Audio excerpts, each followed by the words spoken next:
Thank you, Tom. Looking ahead to this weekend, the President and the First Lady will be hosting cabinet members and their spouses at Camp David. This will be a working weekend, which will include the 4th cabinet meeting since the President took office. That will take place on Saturday.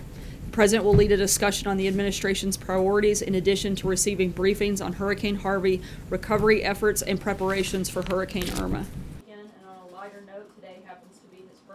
I think that the President's focus was doing what was best for the American people, and that's why he's the President. The people wanted somebody to be a leader. They wanted somebody that was going to step up and take action and get things done, and that's exactly what the President did. I think the last thing we want to do is play partisan politics when we have people in places like Texas and Louisiana that need financial support through the federal government. The President wanted to make sure that happened and that got taken care of, and that's what he did.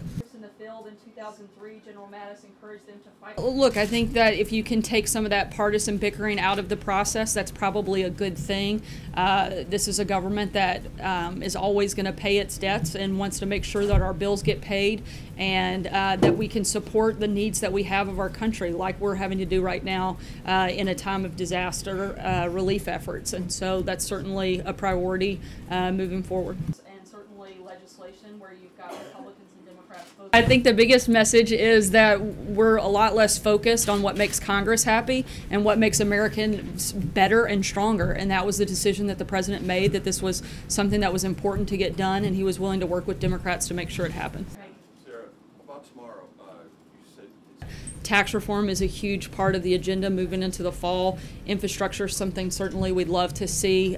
He had meetings on that just yesterday, and we're going to continue to work with anyone willing to sit down at the table and focus on those pieces of legislation.